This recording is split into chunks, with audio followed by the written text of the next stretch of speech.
शिव उवाच शृणु देवी प्रवक्ष्यामि कुञ्जिकास्तोत्रमुत्तमम् येन मन्त्रप्रभावेण चण्डीजापः शुभो भवेत्। न कवचं नार्गलास्तोत्रं कीलकं न रहस्यकं न सूक्तं नापि ध्यानं च न न्यासो न च वार्चनम्।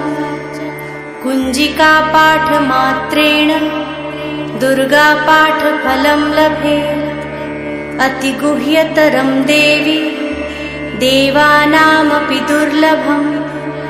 गोपनीयं प्रयत्नेन स्वयोनिरिव पार्वती। मारणं मोहनं वश्यं स्तम्भनोच्चाटनादिकम्। पाठमात्रेण संसिद्ध्ये कुञ्जिकास्तोत्रमुत्तमम्। ॐ ऐं ह्रीं क्लीं चामुण्डाय विच्चे। ॐ ग्लौं हूं क्लीं जूं सः। ज्वालय ज्वालय ज्वल ज्वल प्रज्वल प्रज्वल। ऐं ह्रीं क्लीं चामुण्डाय विच्चे। ज्वल हं सं लं क्षं फट् स्वाहा। नमस्ते रुद्ररूपिण्ये नमस्ते मधुमर्दिनि। नमः कैटभहारिण्ये नमस्ते महिषार्दिनि। नमस्ते शुम्भहन्त्रयै च निशुम्भासुरघातिनि। जाग्रतं हि महादेवी जपं सिद्धं कुरुष्व मे।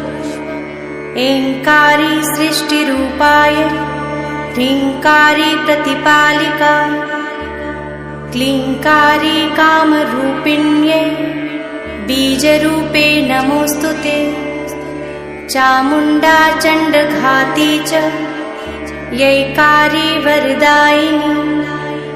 विच्चे चाभयदा नित्यं नमस्ते मन्त्ररूपिणी। धां धीं धूं धुर्जटे पत्नी।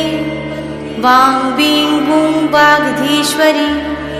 क्रां क्रीं क्रूं कालिका देवी। शां शीं शूं मे शुभं कुरु।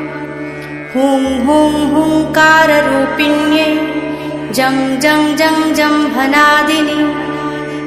भ्रां ब्रीं भ्रूं भैरवी भद्रे भवान्यै ते नमो नमः। अं कं चं टं तं पं यं शं वीं दूं ऐं वीं हं शं। धिजाग्रं धिजाग्रं त्रोटै त्रोटै दीप्तं कुरु कुरु स्वाहा। पां पीं पूं पार्वती पूर्णा। खां खीं खूं खेचरी तथा। सां सीं सूं सप्तशती देव्या मन्त्रसिद्धिं कुरुष्व मे।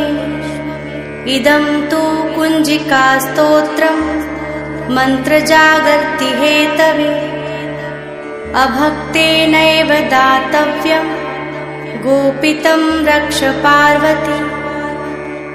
यस्तु कुञ्जिकया देवी हीनां सप्तशतीं पठेत् न तस्य जायते सिद्धिररण्ये रोदनं यथा।